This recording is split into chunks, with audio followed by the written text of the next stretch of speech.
I'm toe-to-toe rubbing shoulders with legends. If we talking paying dues, I'm over-aggressive. My tongue is a weapon, I know you in question. I benefited from the teachers, I'm more than a message. And the way the feeling moved me is more than a session. Back in the building, no cap on the ceiling. Don't even argue with niggas, I'm 1 in a million. Got real stain in my city, it's not with a blemish. Back like we never left. You already know mindset is the movement. Another day above ground is another day to be great. You rocking with your boy Fella. I am your dog, Pop. Mindset. It's Mindset. Yeah. My G, what's going on, man? Man, just kicking it, man. You know what I'm saying? Yeah. Trying to be better every day. You know what I mean? That's the goal, man. Another day above this joint. It's another day to be great. Absolutely. That's what we're striving to do, man. Absolutely, man. Man, it's so hard to, I don't know if it's a challenge for you, but it's certainly a challenge for me, bro. Be trying to improve my lifestyle, man. Yeah. Exercise and trying to eat right, and man, it's very difficult. Them daily struggles, right? Daily struggles. It's the same for me, man. But shit, I be saying, it's hard, man. Yeah, I mean, you got the goal set in place. Mm-hmm. It just seemed like it's more of a mental struggle because you got a goal set in place physically. Let's say physically, right? Yeah. I'm not gonna eat this week. I'm not gonna eat that week.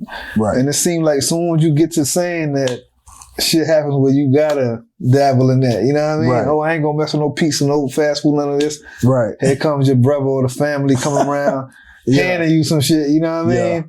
Exactly. It be them kind of struggles, man. But yeah, man, I'm on the same wavelength, man. I'm trying to get my fit top tier. You know, spring and summer right around the corner. Right around the corner. We in spring right now, so you know, it don't take much for the summer to come back around. Right. But you're right. It's not just a time frame. Like this is more of a lifestyle move. So lifestyle change. The shit we implement now is gonna make, you know what I mean, to last on. So yeah, it's a daily struggle. You're not the only one, bro. Yeah, for real. It's crazy, man. But man, other than that, man, I just been chilling, man. Yep. Kicking it with the lady, working on a few projects, and man, we still podding. Still podding, man. and for y'all who do not know, Pop does a lot behind the scenes as far as, you know, helping other artists out, as far as, you know what I mean, just a lot, gathering more information about things, the setup, he just got a busy schedule when it comes to the music alone. Right. So I know you always thinking of new ideas. You always, you know what I mean, helping others with ideas. So exactly, I know exactly what you mean when you when you speak on that. Yeah, for sure, man. It's a year of the grind, man. You know what I'm saying? It is. Don't nothing come to a sleeper but a dream. That's it, bro. That's it. Yeah, man. So we just trying to be better than we were last year, man. That's a fact. Hell yeah. We're good with you though. Man, I can't complain. It's never a day to complain, man. Right. Just keep on pushing forward. Right. I've been pretty much doing the same, man. Yeah. Checking my fit, making sure my mind is straight. You know, we some handsome fellas, so we got to make sure we keep up in that department. Yeah. And you know, just moving with the seasons, man. I don't like moving with the dates. I'd rather move with the seasons, and right. That's all I've been doing, man. Just staying positive. You know what I mean? Pushing forward. And just keeping my ear open to the music that I've been dropping. What you been thinking about the new music, man? We spoke on some of our last episode, but it's always continuous music dropping. Like the amount of music that releases is crazy. Like, let's say we did 5-6 albums last week. Right. Shit, it's been 5-6 more new ones. Yep. And it's like, man, it's you know what I'm saying? We listen to these albums to try to stay current on what's dropping, but it also takes away from the time that you spend on the other albums, because it's like they're constantly dropping. And like all these are pretty much mainstream artists, in my opinion. Yeah. It ain't just like some underground cats. Nah, these pretty much mainstream people. Yep. Want to dive into it? Yeah, let's dive into them, man. So, for me, I'll start with Domani. Domani Harris, T.I.'s son. Man, he got a new project called Dear Jane EP. I've been paying attention to some of the stuff that he's been doing on social media, and he's really inspired me. Okay. I've taken some notes from him. He's been doing a lot of short form content with his videos, and I think it's working really well. So when you say Dear Jane, do you think Jane is like Jane and John Doe, or do you think it's a Jane is a specific person he's talking about? I think it could be like a metaphor. Okay, yeah. I think it's just a representation of a female, a nice young lady. Got you. That we not gonna refer to by name. Got you. It says Jane, but obviously it's just a placeholder type. Word. That's what I was asking you. Yep. Yeah, I think so. I don't know if you remember on Boss's album, he has a dude on that song with ASAP Ferg named Blackie. He's super dope though. But Domani got him on his album. Okay. So it's an EP. It's 4 songs. The most recognizable song on here is probably the one with DC on Fly, Seti Hendrix. Oh, you ever heard of him? Seti Hendrix. To me, he sounds like DC Young Fly. Like, shout out to DC. DC been getting into his singing bag. Well, he been in it, but now he taking himself serious. Because you could be a comedian and a singer. You know what I mean? Look at Jamie.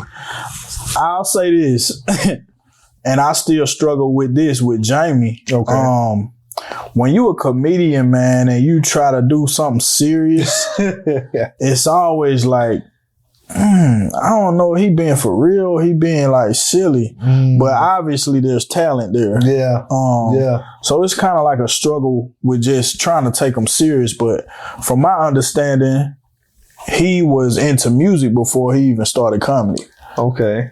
And he's super dope, man. Yeah. I mean, even back when Dat Piff was out, he had a couple mixtapes on there. Yeah.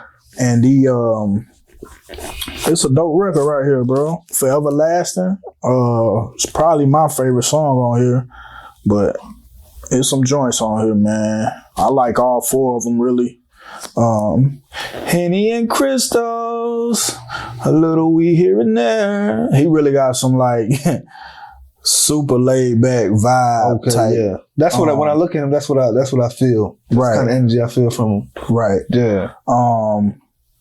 I feel like he's, to me, and not the way that he raps, but more so like how he looks, the dreads, the more comfortable fitting clothes. I feel like he heavily inspired by J. Cole. J. Cole. I feel the same way.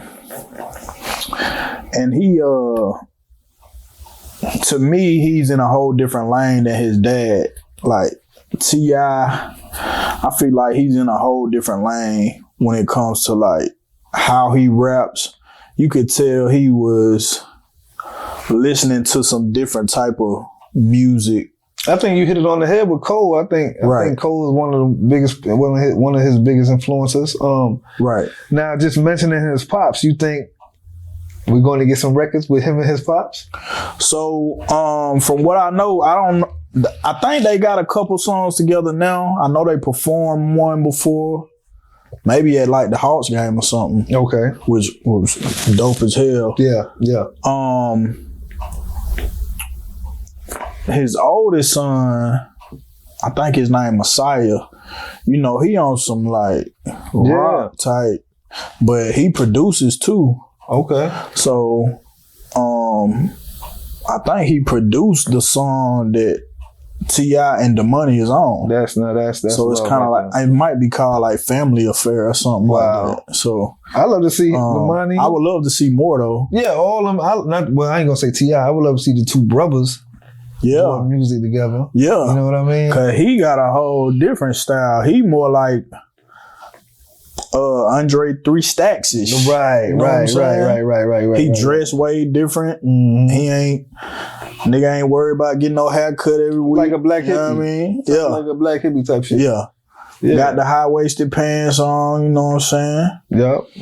Just, you know they say history repeats itself. Yeah. So it's kind of like, for me, it seemed like he going back in time a little bit. Yeah. Ain't nothing wrong with that. Hell yeah, man. So, shout out to Domani. I think the album is dope, man. It's dope to see you mature and, you know what I'm saying, create your own path. It's dope to see it. But you'll call it, it's more like an EP than an album, right? Because I'm sure it's an EP. It's an EP, yeah. Yeah. We be looking forward for the album to come because, yeah, for sure.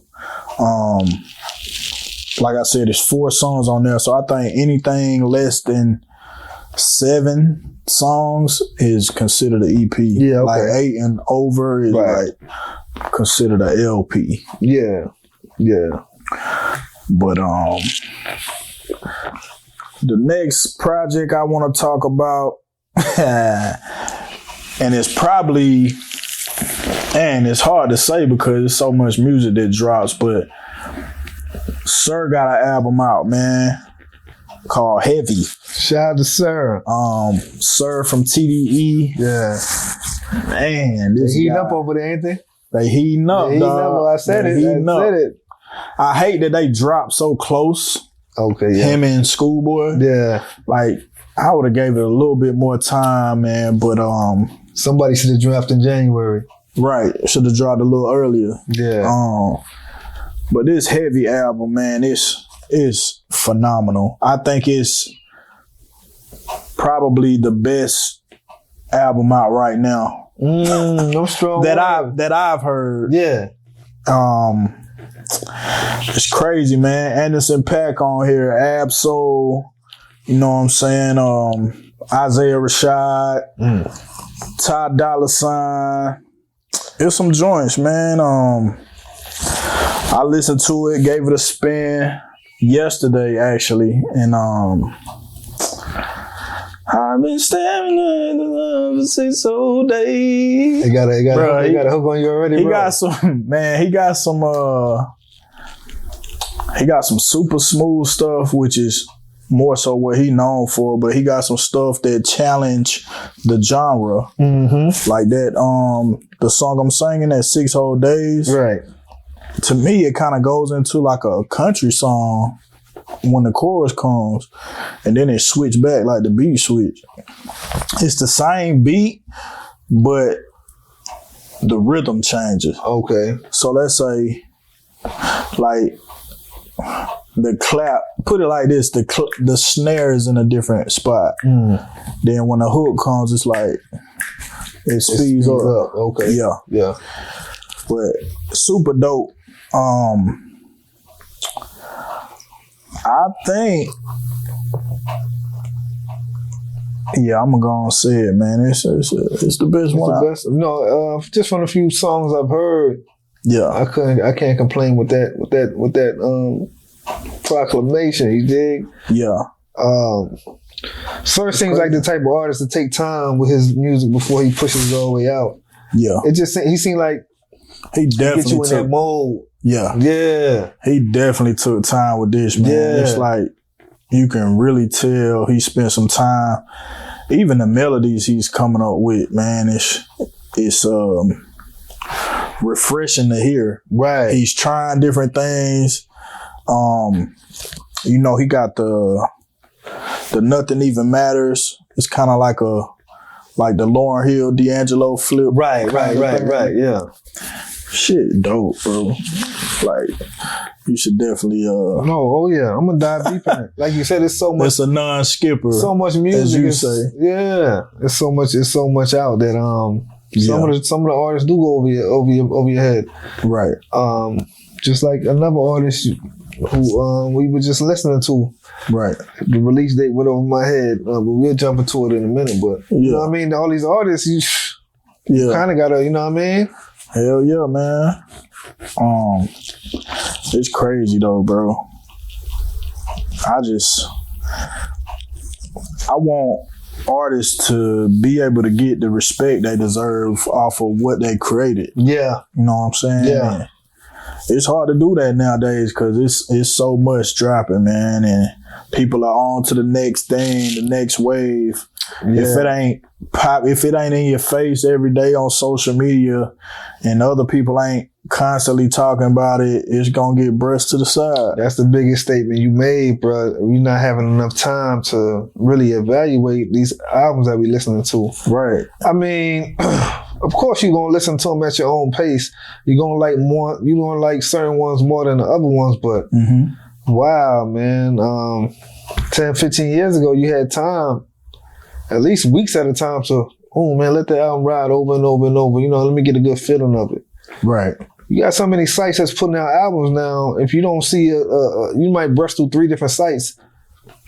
Yeah. 5 different artists that you want to hear all in one day. You want to decipher the album. Right. And it's like, is this the track? Does this track that I like? Is this on his album or that album? Where did I hear this at? Yeah. You listen to it all in one day. You know what I mean? So it's kind of hard, man. And then I think, man, with the streaming, it's like we don't really remember song titles anymore. I know it's hard for me too. Like I feel like the album is one song. It's just it's an hour-long song. Word. I gotta go back and try to figure out what this shit called. Yeah. I just try to take the vibe as it was like one thing. You know what I'm saying? It's hard to even do it like that. There's so many beat switches now. That's true. But that's why I feel like certain albums aren't for me. Okay. Like no disrespect to Schoolboy. Right. But it's too up and down. I don't think that album is not for you though. I just think you need to just relive it some more. I do. Yeah. I do. Yeah. I definitely do. Yep. I definitely do, man. And like I said, bro, I ain't really gave any of these like real heavy spins because they just came out. Even the ones we spoke on last episode. Yeah, I'm still listening to them. And all that. Yeah, you're right. I'm still listening to them. You're right. Yeah, man. So, Sir. Shout out to Sir, man. You know what I'm saying? Did your thing on this one, man. But we can get into the next one. Joyner Lucas. Not now, I'm busy. And man, busy, man. All the distractions, not now. All the favors, not now. Yeah. You feel what I'm saying? I'm in album mode, I'm busy. That's how I feel like he was on. To me, that shit kind of give me Benny the Butcher vibes. Like, everybody can't go. Yeah. Like, the title. Word. And then, I know we talk about artworks on here sometime.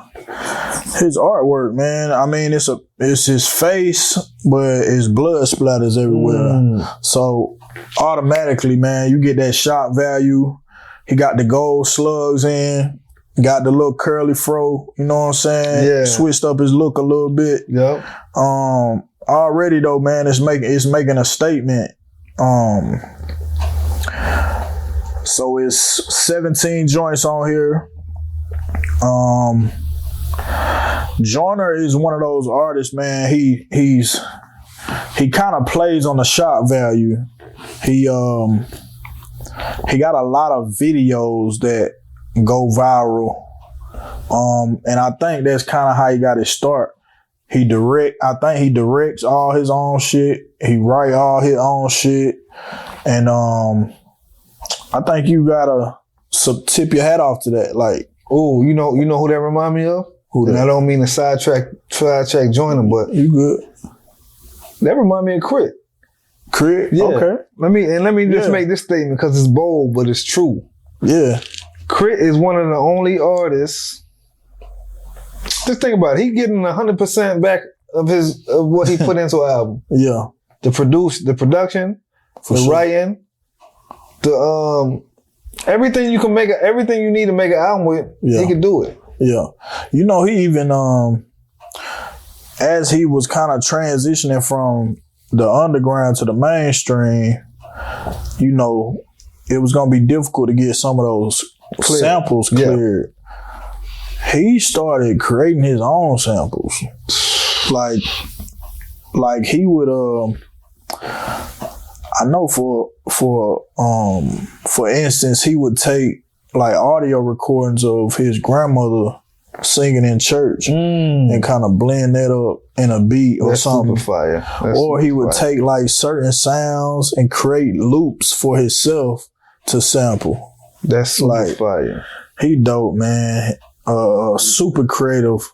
You know what I'm saying? Yeah, and he's from the rural South. The man from Mississippi, you know what I mean? So he had to force his way out. Third Coast. Yeah, he had to force his music out. And one thing about Crit, and this is what I was talking about, bold statement. He could go get a whole feature right now. I guarantee you, if Crit wanted a whole feature today, Ho would do it. And I'm telling y'all right now, because Ho sees an artist that's really an artist. Like, right, he really puts his all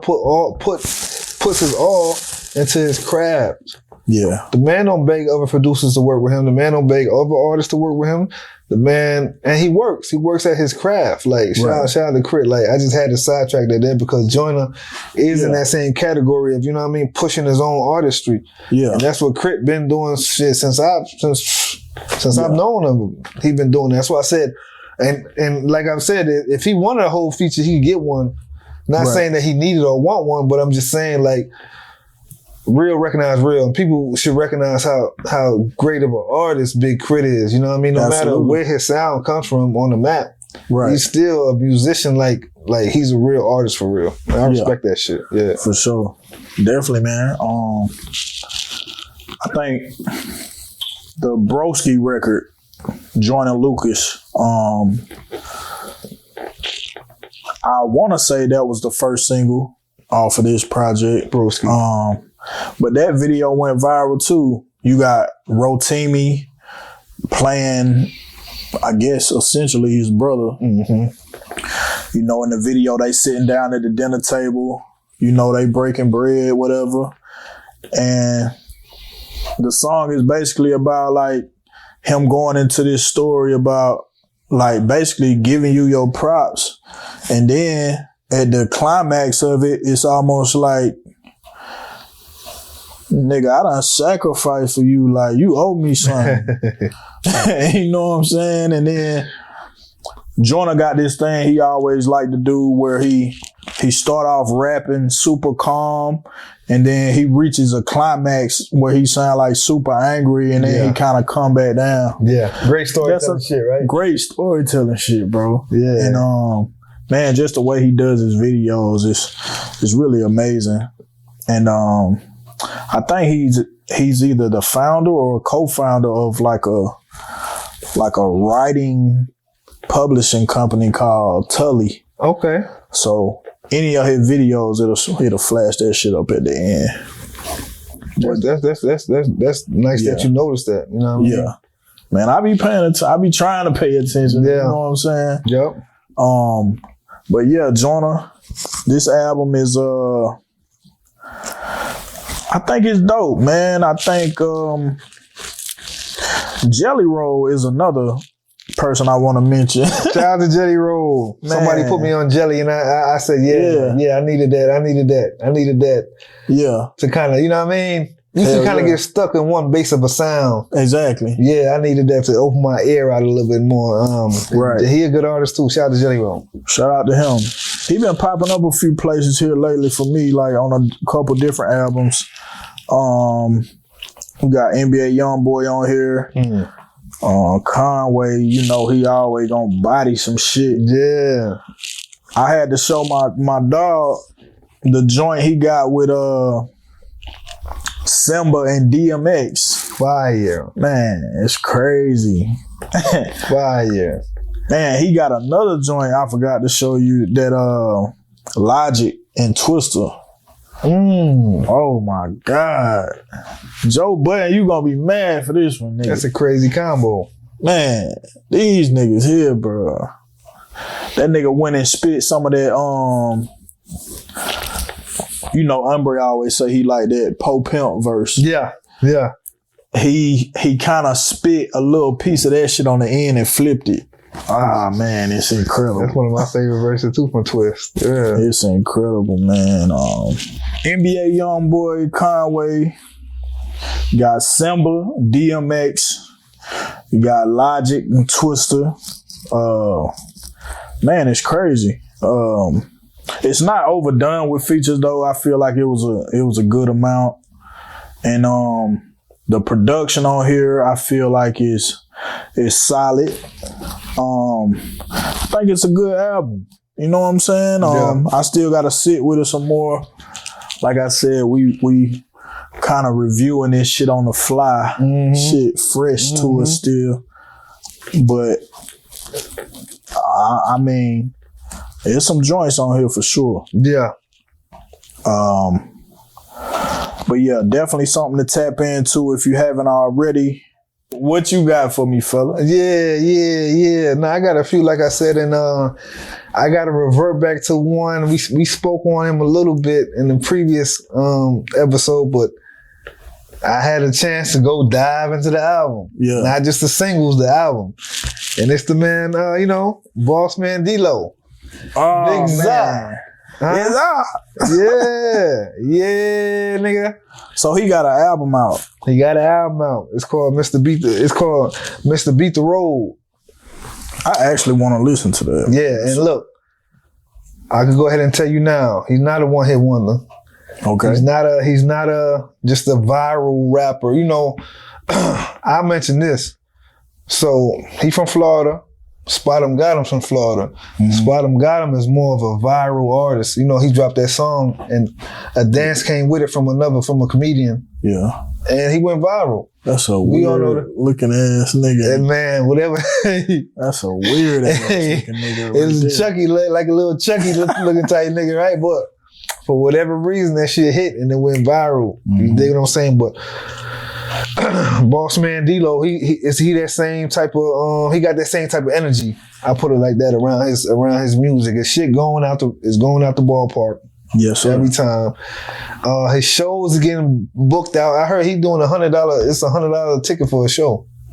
That's what I heard now. That's what the social sites is blogging about. But that's what's up. The hype is real, man. I can say this dude gonna be around for a while if he want to. Right. You feel what I'm saying? His bars are impactful. The crowd sing along with it. Right. You dig? And his theme, he just got a theme with it. This nigga just got the get money theme. Every time you see him, you got a 50 to 100K with him. You got a knot on him. You know what I mean? Smoking big blunts. But yep. He got some standout tracks. That Pressure, that's the opening track. I like that that Mr. Pie Scrape on that. Yeah, that shit hard. I was just about to get into that. Yeah. He got some shit called Mr. Pop Scraper. You know what I'm saying? I'm Mr. Pop Scraper. Yeah, he talked the drug talk very well. Right. You know, and it's all for fun. Seems like the boy having fun. He definitely can't be mad at him. He got a track with Sexy Red called Come Here. It's just, you know, you could kind of hate on Sexy all you want to. But she going up, bro. She getting better as she go. She's not my favorite artist as far as female. She's not, but I can't hate on her. I don't have nothing. Yeah. I didn't like her. I could speak my truth. I didn't like her parading around while she was pregnant. I didn't like that. You know what I mean? But who am I? Right. That's her. That's what she doing. That's what she doing. And she got fans like a motherfucker. They love it. Right. What can I say? But she came up strong on this joint. Is Go Crazy. And he's starting to have some remixes. He got a remix with Glorilla coming out soon. He got a remix with Plies coming out. The Get In With Me remix. I don't know if you've seen it yet. Plies on it. Shout out to Plies. It's some Florida shit. Yeah, some Florida shit. But bruh just coming up, man, and he just gonna be here for a while. So shout out to bruh. Yeah. I had to mention that real quick. He seemed like he pretty consistent too. He drop an album every year. But this one is just getting the big props now because the single went viral. Right. So I've heard of Rob 49 too. Yeah, shout out to Rob 49. He got that big joint with Weezy. Was Hannon Baby, yeah. That's what it is. He a young nigga that's up too. I'm telling you, they got a nice little crowd that they moving up with. Yeah. It's building up. So they getting their shit together. That's dope. But yeah, had to give my shout out to him. Another artist I got to shout out. It's a female artist, Pop. Yeah, and she doing her thing. You got it, man. I'm telling you right now, she set the stage with a big single. You feel what I'm saying? Never Lose Me, man. She had a single called Never Lose Me. I'm talking about Flo Milli. Now look. Okay. I've been said Flo Milli was gonna blow. She had some music like in, I can't remember the specific year. And I went to backtrack. I can't even find the tape, but it was like 2015, 2016. Okay. Somewhere around there. I know it was before COVID. But I was like, damn, I kept hearing, I got the XM radio. I kept hearing a couple of her tracks. I said, who is this? She going crazy. Like, she could really rap. Yeah. And then I said, I looked her up. I said, oh, she out of Alabama. Damn, Alabama got them one. I did not know she was Alabama. She out of Alabama. She was New York. She out of Alabama, man. I'm like, what's going on? So, just getting more into her catalog. I said, yo, Shorty is, she's definitely a sexy girl. You feel me? She has that sex appeal. She's bringing, these chocolate girls are coming back. You hear what I'm saying? Yeah. It's really, I'm a chocolate guy now, so it's like, opposites do attract, they do. Because I like me a brown one, I like me a red one, but I'm telling you now, I like all shades, but as far as the entertainment, nigga, a pack of crayons.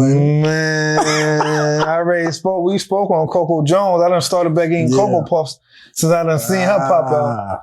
But nah, you got Coco Jones, you got Flo Milli, you got JT, you got these chocolate ones is coming out. You feel me? And they doing a big one. But nah, shout out to Flo Milli, man. The Never Lose Me. She got a remix with Yachty on there. She got a remix with Cardi on there. Cardi is on a remix with that. She got a couple different remixes with that one track. That's a major song. See, I like when people that's already established, look out for somebody, you know what I'm saying, that they know they can help and bring up. Facts. I like that type of shit, man. Facts. Nah, and that's what I like about artists like her. Like, she's been working her way, working. It didn't seem like she took no breaks. Yeah. She just didn't get that big break until now. But she's been consistent. You know what I'm saying? I've been heard of her. I really have, and she's been doing her thing. Now look, she got 4 albums listed, right? Or 3 albums listed. Yeah. The first one is called "Oh, Why Is You Here?" It's called "Oh, Why Is You Here?" Right? Yeah. The second one is called "You Still Here, Ho?" That's crazy. And the third one is called "It's Shot By." The third one is called "Fine Ho, Stay." You see what I'm saying? See how she plays herself? Like, you can say what you want about me, but I'm moving the ladder. That's what I take from all these names. Like, who that whole thing she is? Oh, I'm the hoe that's up right now. Right. That's what she really saying. She got sex appeal, like I said. She's real. She's fierce and sweet. Because she'll get on the record and spit some fire shit, spit some fierce shit. But her sex appeal is real sweet and, you know what I'm saying, candid. And she kind of remind me of Meg. Like, she's like in that field. You know what I mean? But I got you. I'm giving her major props. I think she gonna be in here as long as she wanna be here. Yeah. And that single, man, that shit is like one of the top songs since the past 5 years. Like, that shit right there. I don't even really listen to a lot of female songs, but I could play that shit right there all day. Yeah. Cause I ain't never had a bitch like her in my life. Like, hey, I'm telling you right now, Flo. If I see you at one of them shows, I might have to whisper something in your ear. Like, you might, hey. Yeah. You feel what I'm saying? It's on that type of level. Right. But nah, I gotta give her a shout out. Shout out to Flo. That's what's up. Who else? Big Sean got a single out. Oh yeah. Shout out to Big Sean. He got a single called Precision. Now what I can say about Big Sean is he took a hiatus. And the hiatus to me was a family hiatus, but it was still a hiatus.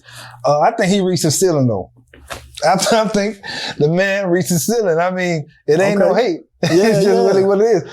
And the reason why he been getting a lot of good graces in the past decade is because of his relationship with Janae. That's what I feel. Like, that's taken a bigger role in his music in this last 9-10 years, or 8 to 10 years. Right. I know the whole situation with Kanye, it kind of went sour a little bit, the good music situation. Yeah. But and I know life is life. You're gonna have kids, you're gonna have things that comes before the music. Mm-hmm. You feel what I'm saying? But I think he had some mental health issues as well. Okay, I didn't know and about some that. I believe he had a drug problem. Wow, okay. Him and her. Wow. Him and her or him and her? Sean and Janae. Sean and Janae, okay.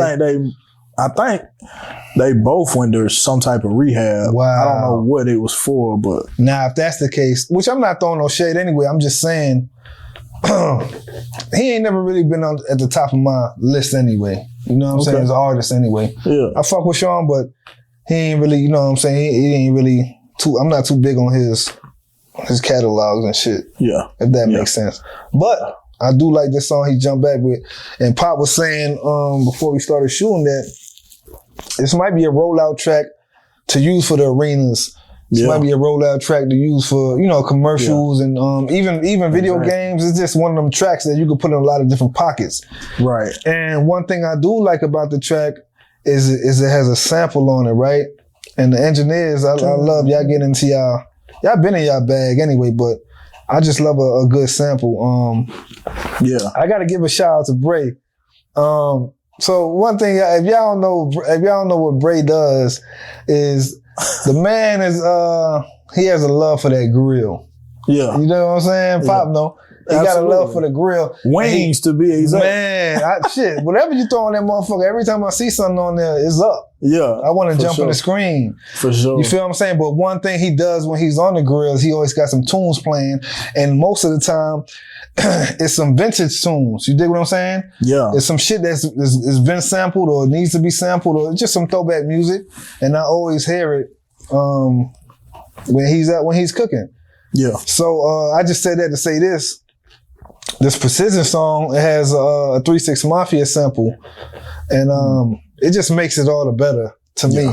I feel like when rappers get on beats as a sample, they want to do their big one. They want to make it a good track because they make it better than the original. Right. Almost. Or they know motherfuckers gonna know the sample, so I got to make sure I'm not fumbling nothing. You know what I mean? Yeah. Exactly. They try to put their best art on a sample beat, which you should do it on every kind of beat, but it just seems to be like that, right? Right. Yeah, for sure. So man. I can't say that about that track from Sean. Right.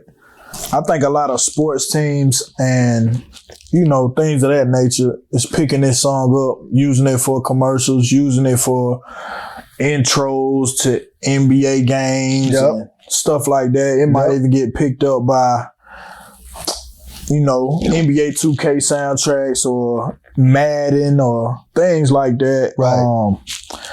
But I want to, why you feel like Sean reached the ceiling? Man, this man has reached what made you say that though? I kind of want to, I'm interested. All right, because I have a similar opinion. Yeah. You know what I'm saying? So I kind of just want to see what you say.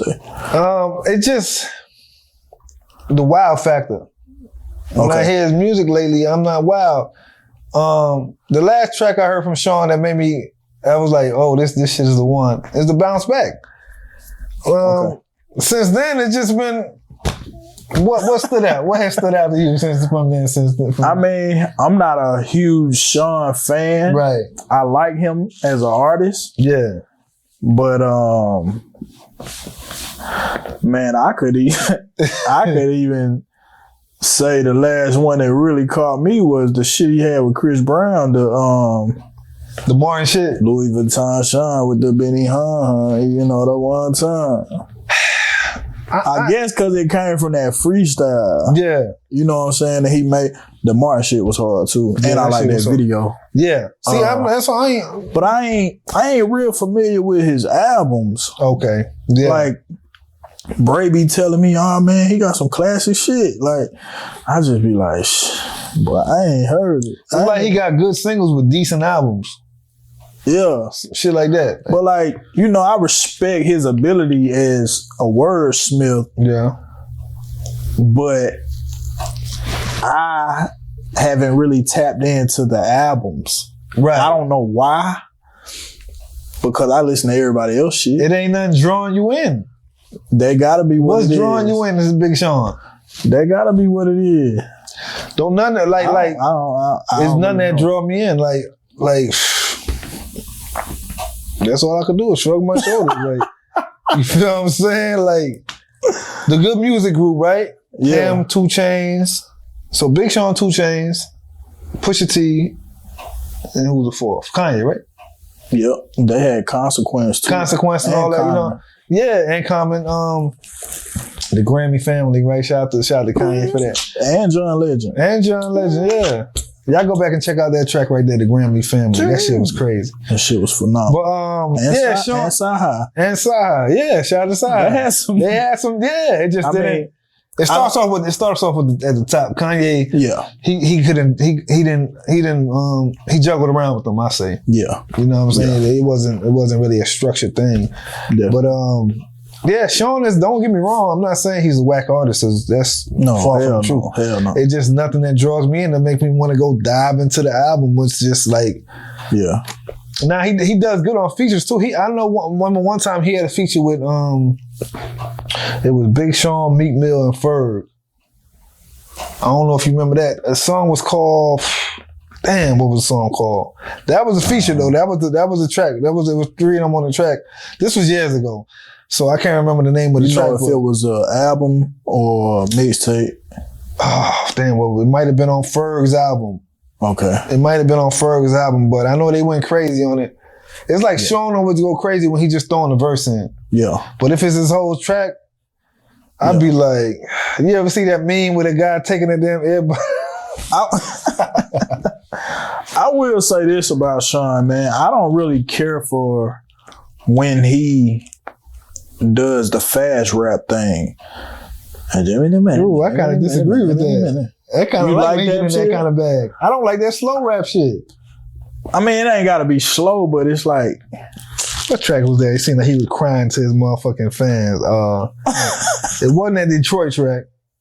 What's the track where it's a slow tempo track? It's something like that. Like, I don't know if y'all gonna love me and some shit like that. Like the slower type melody type tracks he on, that shit, I could go hear that from somebody else. Yeah. I be feeling like I could get that same kind of type of energy that he putting out from somebody else. Yeah. Now when he does this like the back to back when he in his high pitch shit, Right. yeah, I fuck with him when he in that fast shit. I got you. But I feel like Joyner does that too, and that shit kind of bother me. When he get into Like, the fast track, it's like they be flowing so smooth with the beat, and then they'll just like speed up and come back down. I mean, Like, a lot of artists do that. Drake if you do that gonna shit. speed up, you might well rap the whole song that way. Kind of like a Twista or like a Logic, or you know what I'm saying? I think it really depends on the song. It depends on the song, and it depends on how it's placed. Yeah, the placement definitely. But like if you in the middle of a verse, like don't just speed up for 4 and then go back to. Nah, I could get I don't that. know. I get that. Nah, It's a lot of contrast going on. Yeah, but so come with an album after this track, Sean, and maybe, you know what I'm saying? Yeah, I'm looking forward to the album too. Yeah, Like, yeah. don't get me wrong. I'm definitely looking forward to the album, and who knows, man? Maybe this be the one that wake me the fuck up. So, For real. you know what I'm saying? For real. But yeah, I want to mention that. And Hell yeah. last but not least, man, we got to dive into the album everybody's been talking about, everybody's been waiting for since Nas and Hit Boy dropped. They was like the biggest artist producer duo when it's coming to making these last recent albums. Yeah, I agree. We've been looking for the Future and Metro Boomin. You dig what I'm saying? We don't trust you. That's what they named it. We don't trust you. Who they talking about? Man, Who they don't trust? The consumers? Who they don't trust, man? I think you could take it a few different ways. You know what I'm saying? It's all conspiracy. We do not trust you. know what I mean? But nah, Metro and Future, they've been working together for years. Metro's been working with a lot of artists for years. Shout out to Metro Boomin, because his shit always booms. Yeah. He's one of those producers that's in love with his craft.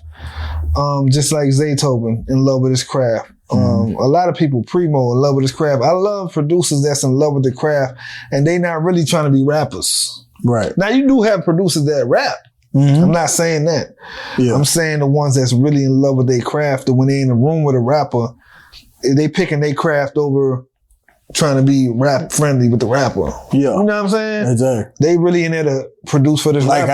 I ain't got down asking Future like, bro, let me put my little 8 on there. Yeah, shit like that, because you got producers doing that shit. Yeah. You know what I mean? But if it's a song that, you know what I'm saying, that calls for me, you know what I'm saying, I would leave it up to the rapper to, that's what I think. Man, I think you should jump on this shit. That's what I think. You know what I'm saying? That's what I think. I ain't gonna try to force myself on it if I'm the producer. That's what I think. Now, it's only one legendary producer that'll force his way on the record, and you really can't say nothing about it.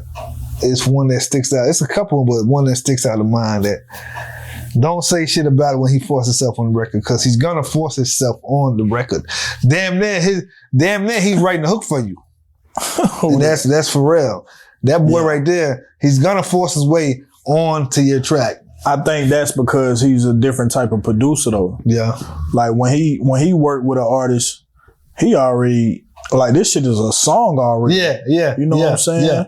I'm just gonna let you re-sing some shit. Facts. That I already came up with a melody for. Facts. And the words probably. Now, if you're feeling yourself, see, Pharrell, he's the type of guy.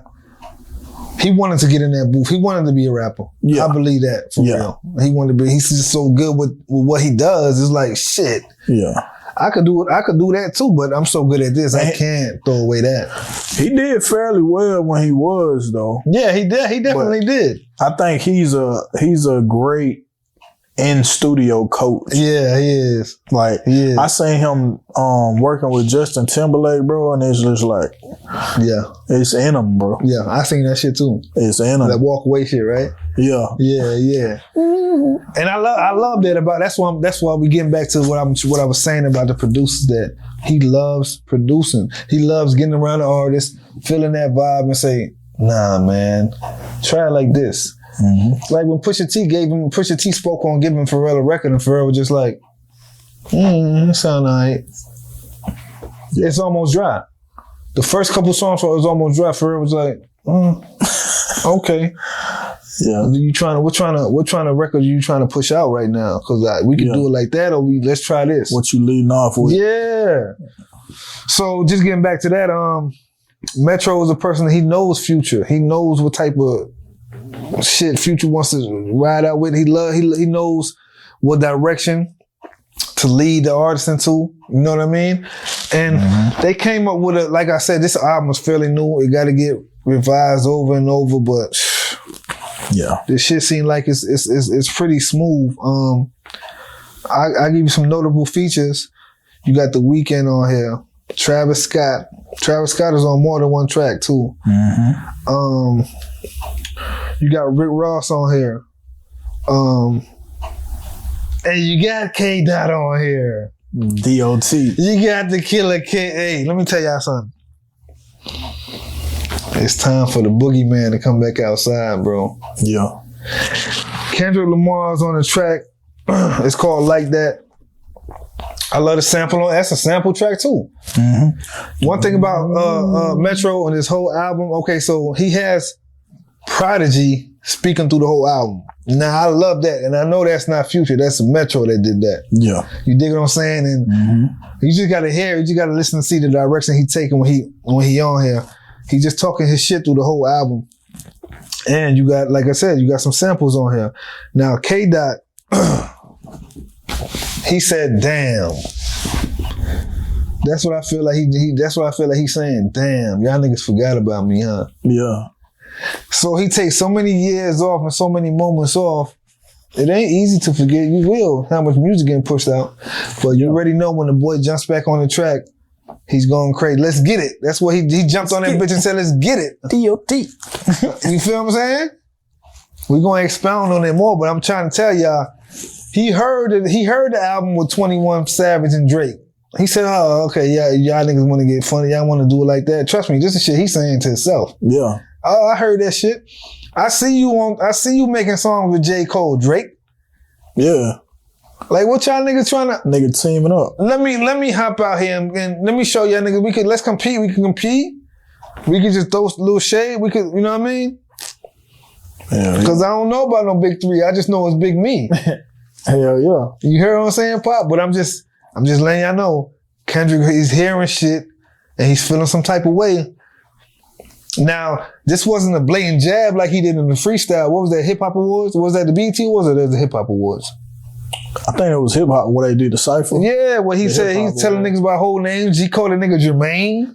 Yeah. You know what I mean? Like, he's not scared to come out the woodwork. Or the control verse. All the control verse. Yeah. He's not scared to jump around, but this feature right here, this wasn't this wasn't really a point my finger at this group or that group. Yeah. It was to show niggas my antennas are up. Right. We could do this plenty different ways. Right. But I want to let y'all niggas know, it ain't y'all, it's me. You got the 3 chipmunks, right? You got Simon, Theodore, and you got Alvin.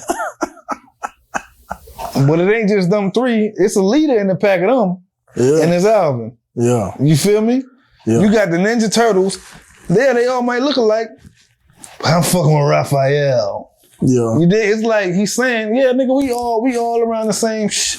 That's what the crowd think. But it's really just me. Yeah. And I reflect back to the name of that album a lot because I feel like that's what he was saying. The nigga Kendrick was like, damn, these niggas forgot about me. Yeah. That's just how I feel. What you gotta say about that, Pop? Man, so it's been a lot of stuff brewing. I feel like this shit been brewing for like a decade. Yeah. Yeah. But you know, I kind of look back at the history and be like, you know what I'm saying? All these niggas got songs with each other. It starts off like that. Yeah, so now it's like niggas clicking up. Yeah. You know what I'm saying? Yeah. And I think Kendrick see that. And I mean, who knows why Kendrick be disappearing the way he does? It could be strategic. You know what I'm saying? It definitely makes the anticipation higher. It definitely does. Excuse me. And that's why I think it's strategic. To your point, because he doesn't have to spend his time he doesn't have to spend this big of a gap in between his projects dropping. Right. The man is he's relentless behind that mic. Right. So it has to be strategic him doing it like that. Right. Exactly. But you know what I'm saying? I think it was a lot of jabs in the verse, but I also feel like neither one of the 3 have like really went at each other's head. Right. Like Drake ain't going at nobody like he went at Meek Mill. Right. He was just defending himself there. He didn't want to do that. Yeah. Came back with a song with no curses on it, just saying, nigga, boy, sit down. Then told the nigga he waited too long and said, I waited 4 days, nigga, where y'all at? I came here in the range bumping AR Ab. Think of the disrespect, bro. And got nominated for a Grammy off one of them bitches. Like, off a track he didn't even curse on. And it's a retaliation track. Man. So, and he ain't even stomp the gas because he ain't want to hurt the boy like that. Right. Exactly. For real, if you go back and listen to that shit, Drake he ain't really push no gas on that song. Right. Exactly. But my opinion on it, man, I feel like all 3 of these niggas are like top. They up there. Kendrick is probably my favorite. Okay, after 3. But you know what I'm saying? J. Cole is on another level right now. What we spoke about, we spoke about this since the off-season drop. Cole has been, just like that backboard been on fire, nigga been on fire since the off-season drop. He's on fire. Yeah, NBA Jam type shit. Like he changed over Dude Leaf. I just think out of the three, they all got moments. They all, you know what I mean?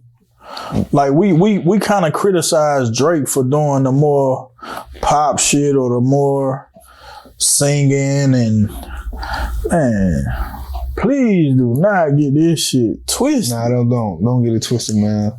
That boy Aubrey, yeah. and they got an egg beater sitting somewhere. He could, it's the fact that he could hit different demographics. Like, absolutely, you see what I'm saying? He could just hit different areas at the damn same time. Really, he could take one album and hit different areas with it. Yeah. But his run has been impeccable. Like, he's been on like literally top tier. For the past 12 years. He ain't went like ain't something not one time. So the boy, he's tired. Yeah, he tired. Yeah.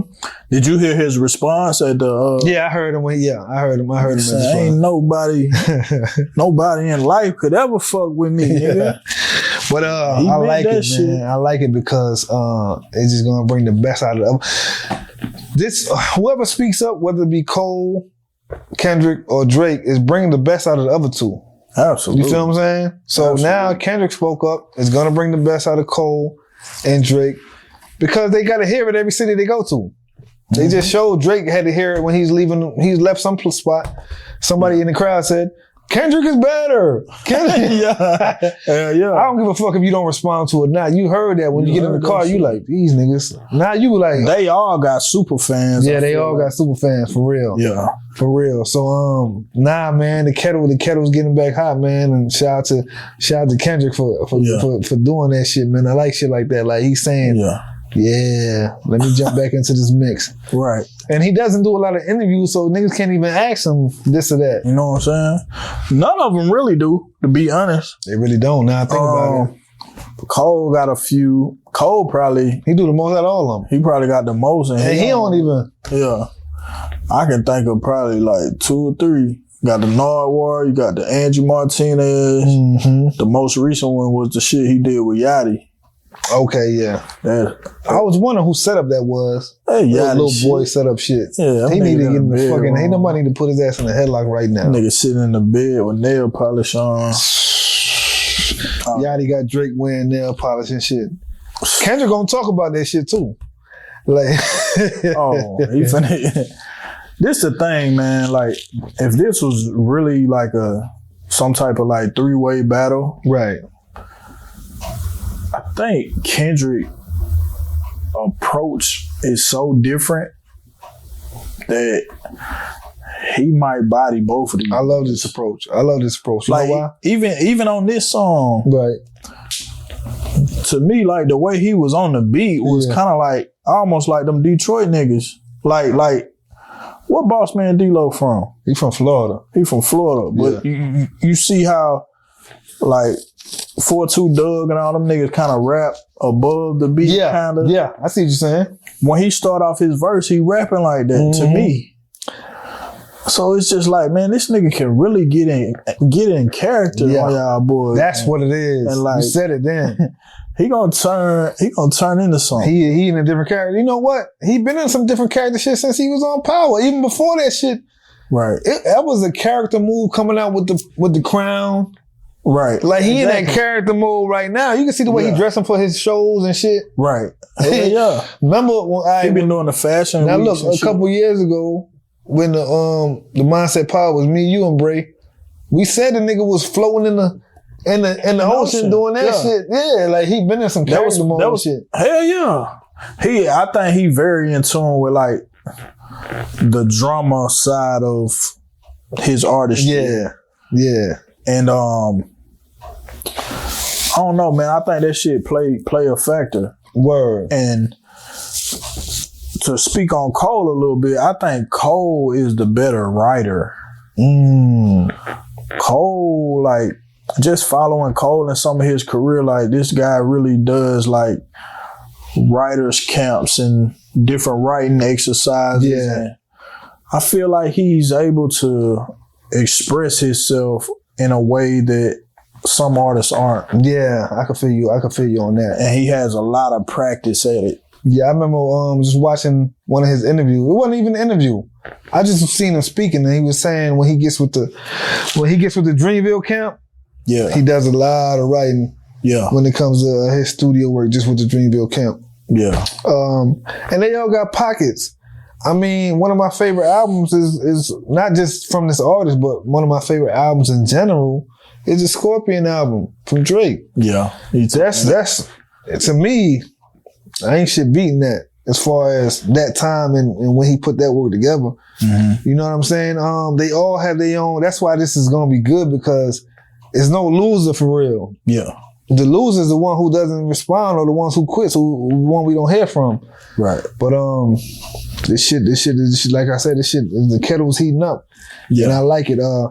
You see the Maniac, this is what, you can't do this. Right. None of these artists is gonna be able to do this shit right here. Right. You can't cover your ear like, did he say something?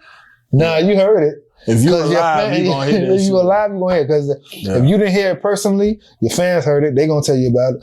Somebody going to tell you about it.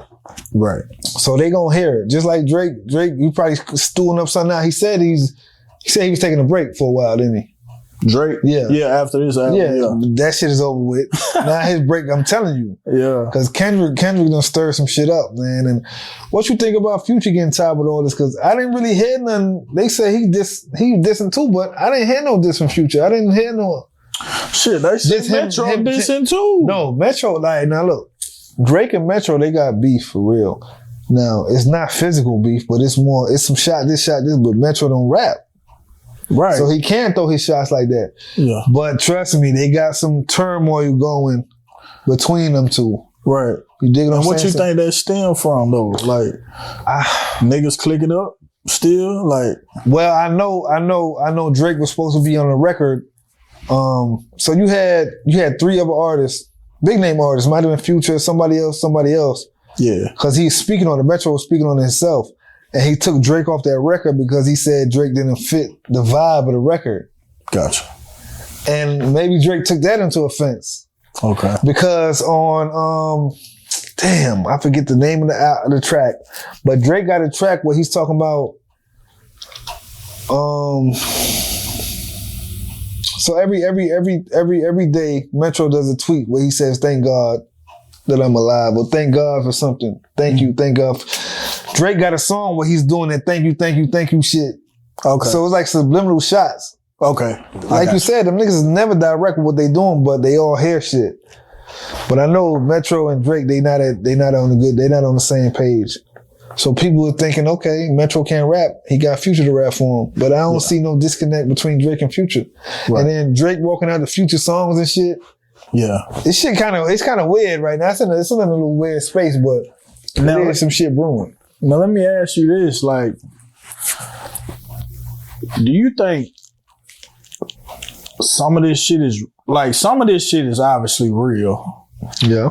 But I feel like some of this shit is make believe. Like some of this shit is just conspiracy. Shock value shit. I feel like if somebody put out a record,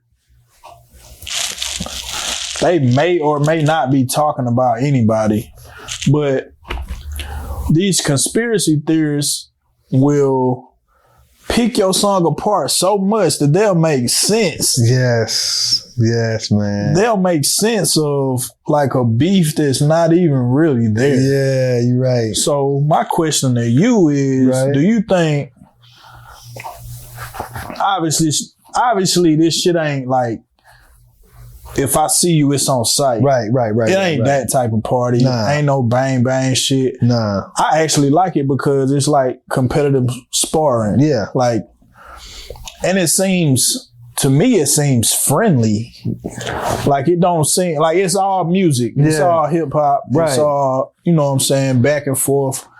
So do you think it's like something that the internet is just taking hold of and just blowing it up? Right. Or you think it's like some actual validity to it? Now, that's a great question. I'm going to answer it this way. This is what it is. It's artists taking what the internet's giving them and just throwing it back to our face. Yeah. That's exactly what it is. So Kendrick, with him mentioning it ain't no big three, it's just big me. Yeah.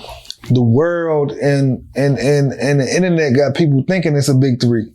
Yeah. Whoever even said it was a big three. Yeah. He didn't say that, you know what I'm saying? So Kendrick was saying, okay. Well, that's what they said in first person shooter. Oh, okay. Is it K-Dot, is it Aubrey or me? Yeah. We the big three, like we started the lead. You right. But right now, I'm like Muhammad Ali. That's what he's feeding off of. Yeah. So people take that and like, it's a direct response. But he knew, Kendrick knew when he said that they was going, they was going to put it in that place. Right. So he like, let me let y'all decide what it's gonna be. I'm just gonna throw it out there. Y'all decide what it's gonna be. Yeah. Cause he easily could have said, Jermaine do the same shit he did last time, point niggas out. But he said, nah, y'all wanna make record and shit? Let me just throw the record out and then let them determine. So I think it is like how you were saying, like, it ain't make believe, but it's like, in my opinion though, I kind of feel like the shit that Cole said on that record was kind of like giving props. Like, we the big three, like we started, the only part I think could be taken as like a diss is right now I feel like Muhammad Ali, like he feel like he the greatest. Knocking motherfuckers out. Like y'all niggas beneath me. Yeah. But, I mean, if you're an artist, you supposed to feel that way. Nah, see what you doing. Now, I feel like he dissed NBA Youngboy. Yeah, he not part of the motherfucking. he on the outskirts of this shit we got going on. Yeah, but like outside of that, it wasn't no real diss. Nah, but even then, he was just saying the record straight. That nigga said, "I made sure you know that I hit you. Like I'm on your call ID." Fuck all that. So I ain't shooting no strays, nigga. If I'm coming straight at you, I'm coming at you. Okay, yeah. And I'm probably gonna name drop. So when he say K-Dot, is it RB or me? It's kind of like, nigga, I'm giving y'all props. Like, y'all niggas. That's the issue. That's the issue right there. You doing the same shit these NBA players and NFL players doing these days. And what's that? Let's motherfucking, after the game, I'm gonna dap you up. I lost by 20 today, but I still want your jersey and shit. I want to take friendly pictures. I want to smile with you and shit. Yeah. I don't want to do none of that shit with y'all niggas. Right.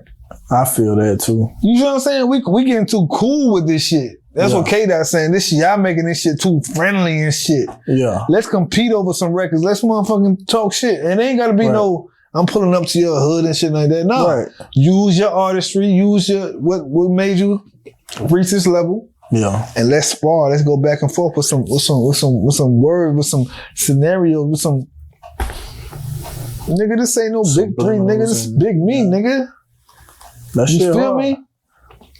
So it ain't like Kendrick saying, it's like he's saying, it's like he's saying fuck niggas, but he ain't saying fuck niggas. He's saying shit, hey man, what y'all doing too much hugging and shit? Yeah. Let's get back to what we on now. Right. For real. So, hell yeah, man. That's how I feel about that shit, man. It's gonna be interesting, you know what I mean, to see that shit unfold and who responds. Word. To be honest, I don't think any one of them gonna respond with raps because shit could get brutal out I think if any one of them was respond with raps, that nigga Drake.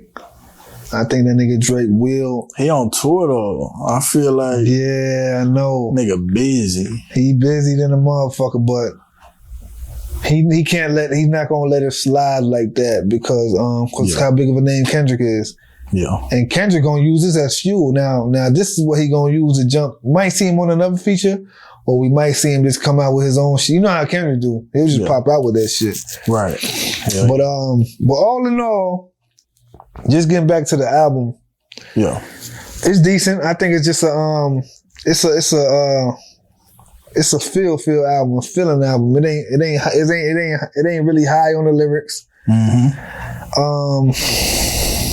To me, that's typical Future shit. It's typical Future shit. And what you do get with typical Future shit is key tracks off the album that you gonna love.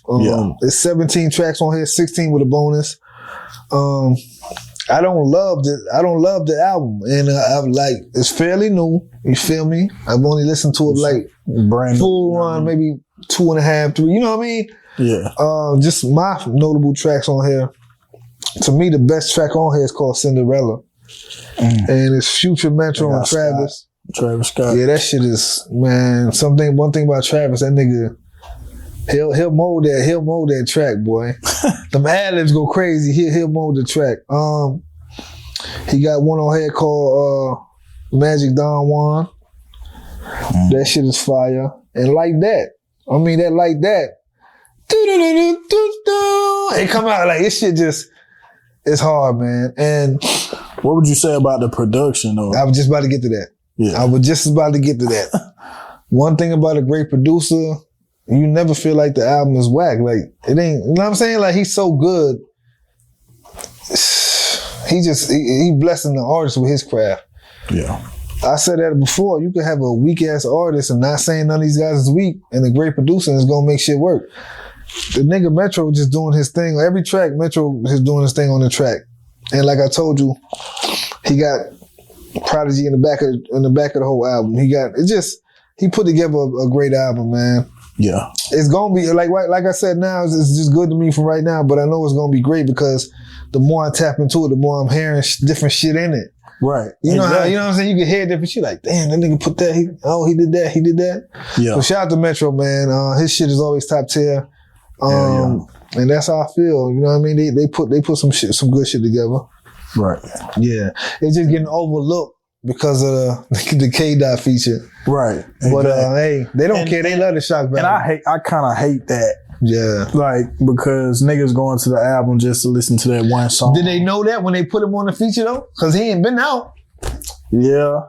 And two, man, you know, when they first put it out, I think it was like a surprise feature. Okay. Like it didn't have any names on it. Wow. Okay. Got you. But I think now, you know, everything is popping up. Yeah.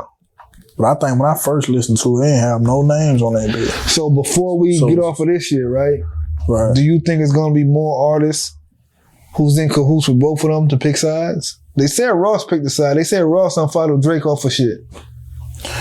Man, Ross need to see that. Like, nigga, he done reached his ceiling. Him and Meek Mill.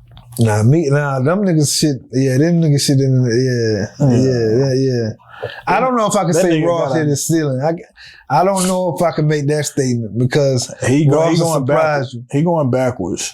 He at a standstill right now. I wouldn't say going back. I say he at a standstill. Because your creativity, like once your creativity start lacking, ain't nobody challenging you. Yeah. You know what I mean? Yeah. I feel like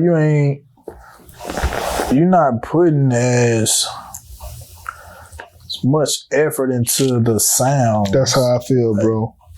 That's how I feel. I don't know, man. Now Meek is just too much shit going on with Meek. It's taken away from his artistry, and I mean, I ain't felt since that dream, since the intro track.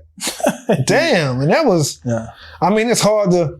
It's hard to beat. It's hard to beat that. You know what I'm saying? Even for your own music, but. Meek, I think he just spoke himself out of a direction he was going. Like, it's just too much antics with that dude. Right. I left his music alone. I can't even just leave that alone. Yeah. Hell yeah. But yeah, man, it is what it is. Hulu put out a special. It's Freaknik, man. The Wildest Party Never Told. If you don't know anything about Freaknik, this was pretty much a huge party scene from like, it didn't start off that way, but from like the late 80s to the mid 90s. And Hulu put out a special about it. Basically, the special kind of dove into, you know, how the gathering started, and it was produced by Jermaine Dupri, 21 Savage, Uncle Luke, and who else? That might have been it. But yeah, it kind of goes into how it all started. So from my understanding, which I watched most of it. These were just some kids that wanted to get together because they didn't have the money to afford to go back home for spring break. And I feel like it kind of all started at the AUC, which is Spelman, Morehouse, and Clark, all HBCUs right in the city of Atlanta. And, it started off a group of kids wanted to just get together and do something. So it started out kind of small and it grew every year. It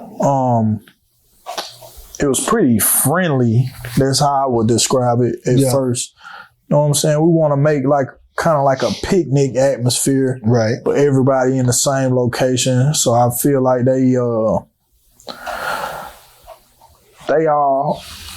had like a common ground, whether it be like a park or something like that, which I think it might have been Piedmont or Centennial or something like that.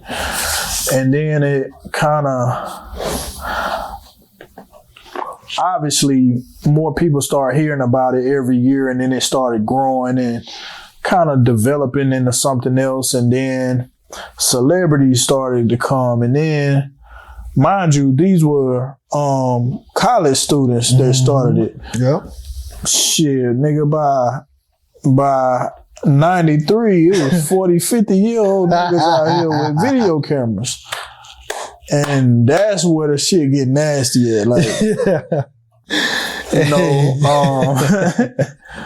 now, Freaknik brought this city a lot of money, though. Yeah, for real. Like, but man, it just morphed into something else. I didn't think they knew it was gonna do that in the beginning. Right. But like, man, by the time 93 hit, bro, it was a shift. It was like it was planned. Yeah. Well, for one thing, so many people were coming from LA, people were coming from Detroit, people coming from Florida, everywhere, dog. That's when the shift happened. When you see people coming from out of state. People coming from out of state, whether it be college kids or, you know what I'm saying, just random people. Word. And, bro, they would come down here and like not have no hotel reservations, no shit like that. Like, they sleeping in their cars. They might come down here and it be just for a weekend. Like, that's why they like, shit, we can sleep in the car. Nigga, just right. Weekend. And then it became like so big that they couldn't contain it. So what started in the park now is like the park is full and it's overflowing into the street. So now you can't even travel like just regular commuters. Yeah. Like, you can't even travel no more because it's hundreds of cars just lined up back to back and everybody's outside their car playing music and just having a good time, shaking their ass. Yeah. You damn nigga, you gotta get out of the car to move around. Exactly. You gotta park that bitch or leave it in the street. Exactly. And man, they just couldn't contain it no more. And then I would say 83 and on up to 93 on up to 96. I think 96 was the last year they did it, which was the year we had the Olympics here. And it was a lot of like they basically didn't want that type of behavior being viewed by the people that were coming into the city. Facts. You know what I'm saying? Yep. Because it was just two different worlds. Yeah.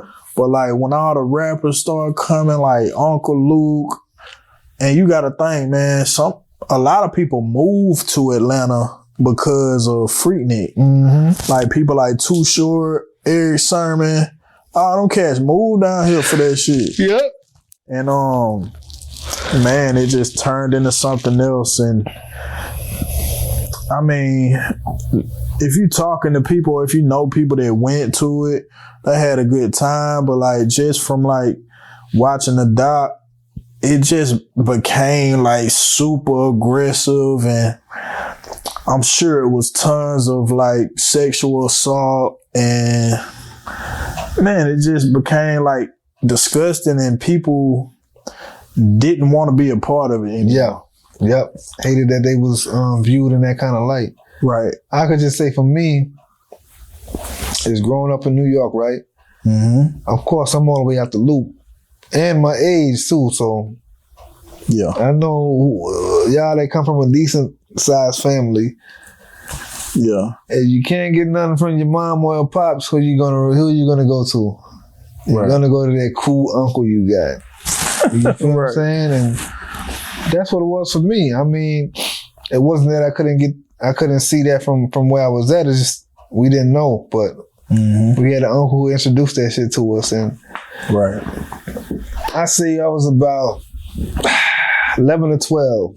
Yeah, I was about 11 or 12 when I first seen my first VHS Freaknik tape.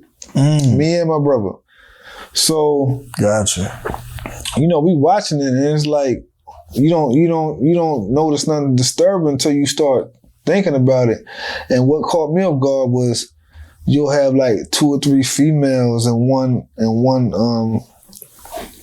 place, getting yanked and pulled on by 5, 6, 7 guys, and they not doing it with a frown on their face as far as the females. They letting the guys have their way, but they getting lifted up and panties getting pulled down and shit. And we looking like, damn, this ain't no porno, is it?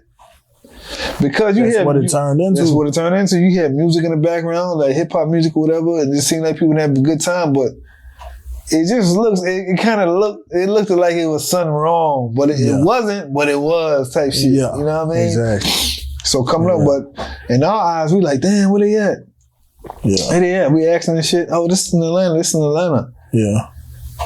Come to a few years later, a good handful of years later, oh, we moving down south? Is this still going on? You know what I mean? But it was far gone. It was far settled from then, but it's just, I don't know. It kind of always starts as a small thing, and then it evolves to something that ain't the original scene no more. Right. And that's what happened with that shit. It wasn't planned to be nothing like that. Nothing that can't be calmed down.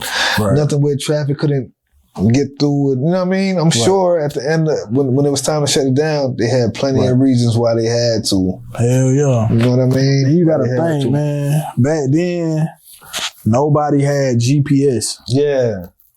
So you got these niggas down here from Detroit and LA and Florida. So when the party over, everybody on the interstate, bruh, and this shit is not moving. Yeah, good point. Motherfuckers just outside their car, and this shit turned up, man. So like it's at the after party after the after party type shit, because we can't go nowhere. Exactly. But then like, man, it even got to a point where, like, say you got a pickup truck. You might have 5 girls on the back of the pickup truck. They all got skirts on. It's a nigga charging for the girls to show their shit. Oh, I see what you're saying. It's like a peep show. Peep show type shit. Like, I'm going to charge you $10 and get a little look. You know what I mean? Yeah. And they just riding around doing this. They changed it up, man. But like, man, it's folks just having full blown sex, like on the street, just walking around.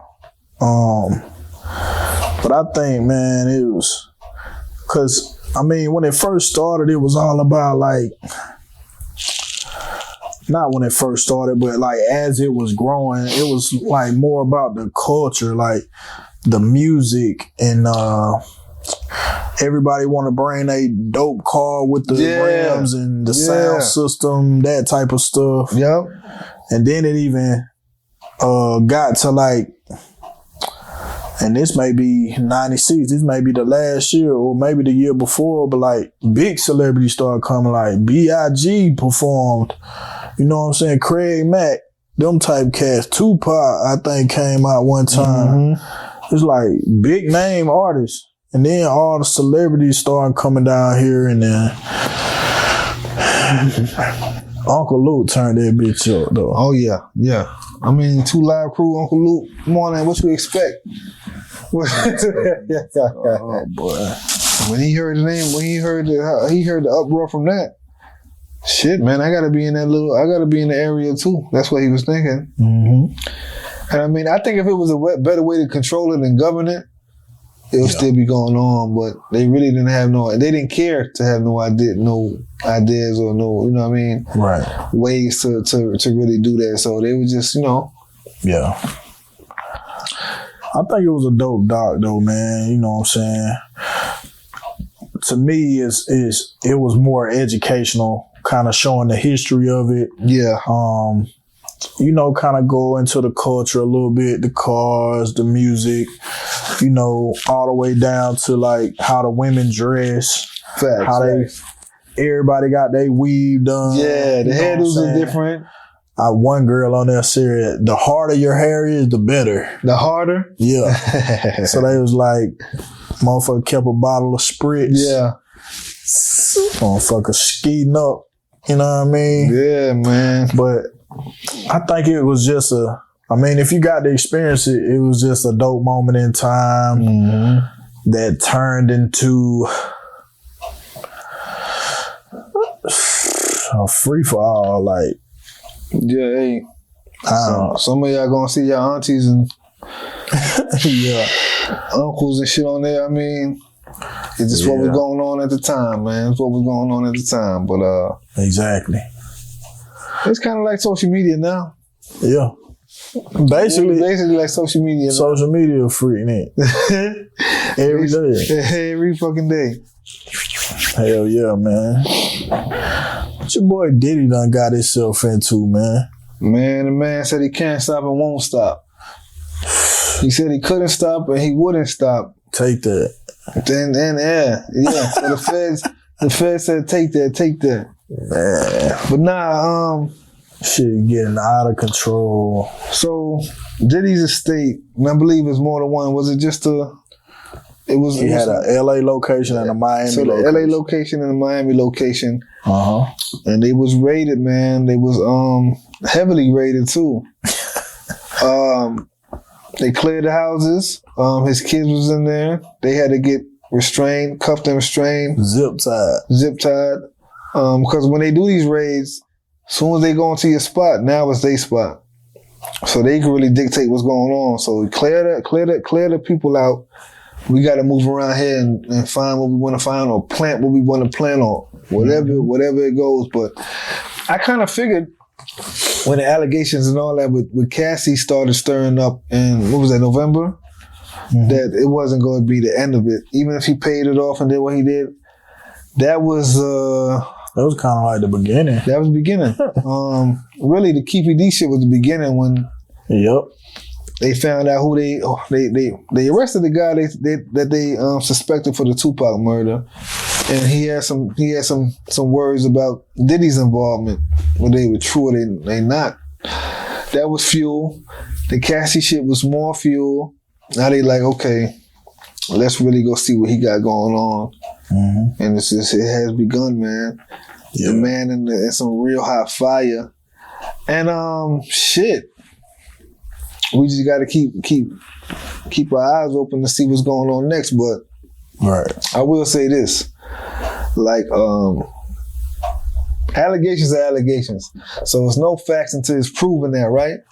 But the man, when he first stepped on the scene, he told you I'm an entertainer. Right? I've been knowing him all my life as an entertainer. He went to college, Howard. He was entertaining there, throwing parties there. Like for a long time, he's been an entertainer. For all the females who he has had interactions with these last years that we know of, he was entertaining since they was born. So he's been doing this entertainment shit since the 80s. So And I'm not taking up for him. I'm not doing none of that because shit's gonna get proven anyway. Right. But if you want to come over to my space and what I got going on around here, you knew I was an entertainer before anything. Mm-hmm. So yeah, you can get your face on the camera. Yeah, you can party with me. Yeah, you think you look good and this and that. Right. But you coming over disturbing my peace. You are, right? For real, for real. Yeah. And if you're not, if I'm seeking you out, you know who I am. You know I'm an entertainer. Mm-hmm. I do a lot of entertaining around where I'm at. Yeah. That's really what it is. Like, until they find out these facts, that's what I'm going off of. Like, baby girl, you know what type of party this was, and you know what it could potentially be.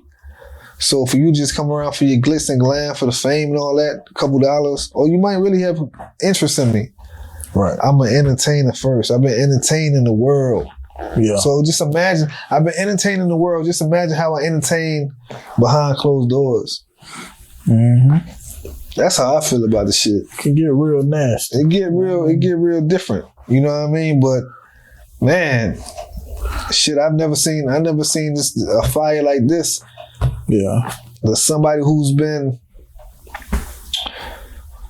we've heard of instances, but he really kept that shit away. Yeah. It wasn't as public. Just been rumors. Yeah, it kind of just been rumors and shit. You know, it has been that. And I just, it's another guy from the culture that's going under. This looks to be that. We don't know. You know what I mean? But I even saw let me see. Like right before I came over here, they had arrested maybe like one of Diddy's mules. Oh yeah, the cocaine shit. Yeah, the white guy. Yeah, the guy who flies his jets. Yeah, they arrested him. Yeah. So, man, just seeing that is kind of like, man, it's only a matter of time before they get to him. When they put the pieces together, right? Yeah. And, you know, I feel like there's been allegations that Diddy played, you know, a big part in it. And,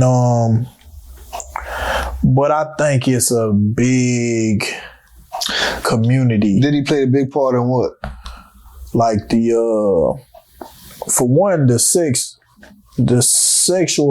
sexual assault cases. Okay, yeah. And then like there's allegations that he's in a like some type of sex trafficking, like a cult community.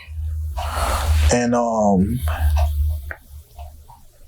bro, he's not the only one they're after. But it's gonna take some time for them to put the puzzles together. Man, I've been seeing a little shit. I've been hearing some other names. Yeah, bro. Some top names, right? Some top names. Like, but dog, you don't get to $1 billion without doing certain shit. Doing crazy shit, like, yeah. And I mean, I hope it's not true, but the way he's kind of moving, it kind of look like it. I mean, the way I've been seeing him move lately is just getting out the spotlight, which is the way to move as far as right now. Yeah. But I think it's like, he gotta.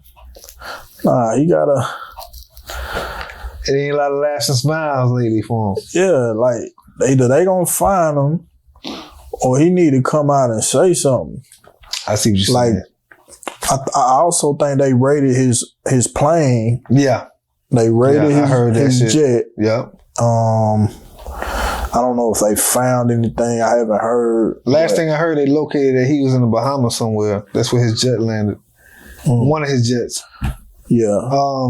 Something about they was tracking it. Yeah. But I don't know, man. I think it's as far as like fighting it legally, I think he probably got one of the strongest defense teams. I think so too. As well as the other names that's floating around. He got a mean ass team too. Yeah. But you gotta look. they're using us to help take them down. Did you realize that? And when I use words like "there" and "us," the powers that be are using the entertainment community, specifically the musical entertainment, the people who's been fans. You think we putting the stories together? Is that what you mean? Like I think they're making us choose sides. Yeah. You feel me? They like, look, they'll throw a narrative out and then have us believing like, damn, Diddy did this or Diddy did that. Or they'll keep having memes pop up of Diddy doing negative shit or so-called, you know what I mean? Everything, YouTube to Instagram and all that. Yeah. Making us paint the picture that he's a bad guy. I really feel like they do that with a lot of people. Yeah, they do. They did R. Kelly like that. They definitely did Kells like that. You know what I'm saying? They did Antonio Brown like that. It's a lot of people, famous or not, that they do that, make us choose. You know what I'm saying? Right. I mean, and that's why I started off this conversation by saying the man has been entertaining us my whole life. Yeah. As far as since I've tapped into hip hop music. Right. I've been knowing him as a high entertainer. And that's not saying he got the leeway to treat anybody like he wants to. That's just saying like, I feel like in all aspects of his life is some type of entertainment going around. Right. So when it comes to sexual assault cases or cults or any type of trafficking and shit like that, dive more into the details than the cover story, because the cover story has something to do with entertainment. Right. That's who Diddy is. Right.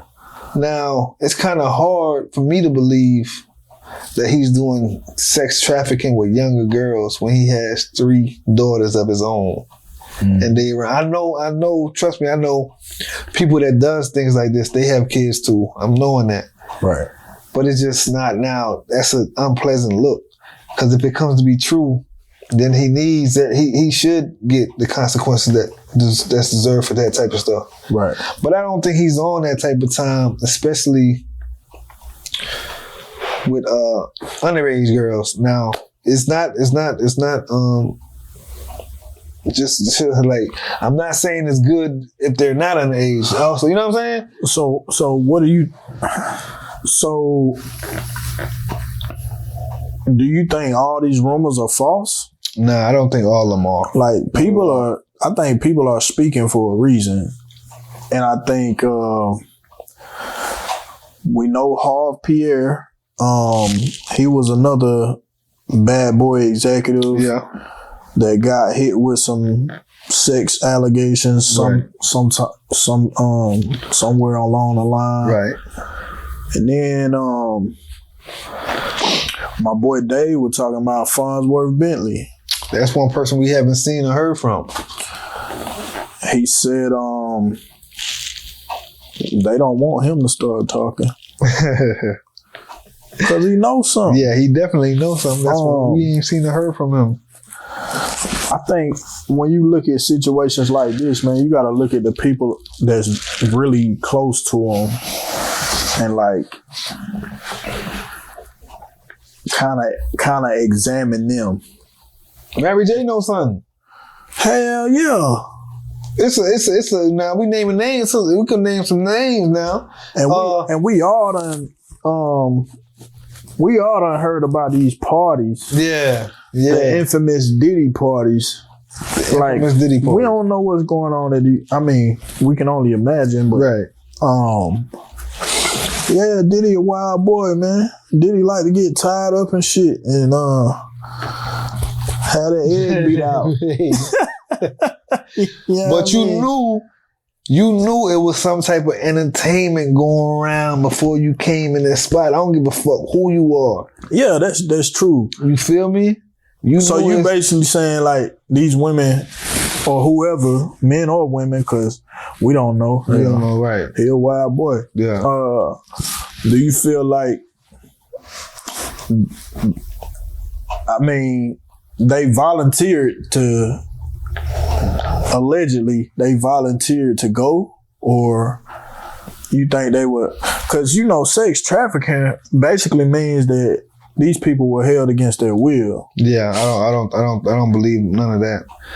You don't believe it? No, I don't think they was held. I don't think they was held upon their will. I think it's a difference between being held and being paid. You feel me? If I'm dealing with you, not on an every day, not on an every week, but when you communicate with me and I communicate back with you, and you say you wanna spend some time with me, or you wanna be in my realm, or you wanna whatever, because you know it's a check involved. You know it's a check involved. You also should know how I like to party, how I like to entertain. Mm-hmm. I'm not forcing you. I'm sure Diddy ain't say, well, yeah, you better do this or you better do that. Mm-hmm. Without a dollar being attached to it. Right. Like, let's bring our senses when we talk about these kind of topics. Like, females is always, and I'm not being subjective to females, but we talking about females because Diddy's a guy. They always want to find the easy way out of shit or the easy way in. Mm-hmm. They don't really want to work them jobs 9 to 5. They don't want to. They could get a check over here from Diddy.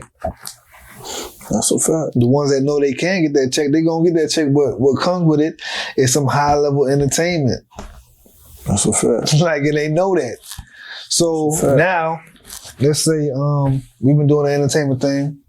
When the fun is over with, and you got to go back to what you was doing before, you might feel a little salty, or you might feel like you wasn't given what you deserved, or you might feel like this, or your girlfriend might tell you that, or you know what I'm saying? There's all type of shit you feel.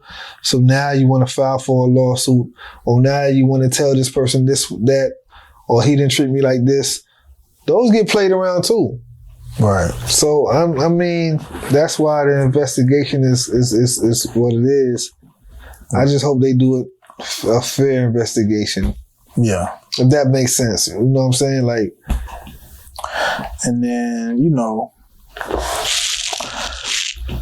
it could be some shit that he know about. And, you know, I feel like the media is always going to go after the bigger name. Yeah. But, I mean, at the end of the day, we got to just wait on the facts. Wait on the facts. Because right now it's just allegations and he say, she say. Yep. But, I mean, knowing that the feds is on your ass, they probably got a pretty strong case. Yeah, it's a different type of heat. That's a different type of heat right there. So, I don't know, man. I feel like if it is true, you know what I'm saying, you gotta get what you deserve.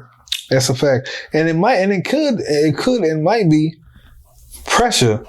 Them putting pressure on him because the information they want from him that he won't give up. You know, he knows shit about people older than him. That's hierarchies. And that's kind of what I mean. Like, if he ain't hands on with the shit, he knows something. Or somebody around him either knows more or is damn near running this shit. Nah, because look, you know, when it comes with knocking people off they rock, right? Yeah. Sometimes these are games they play.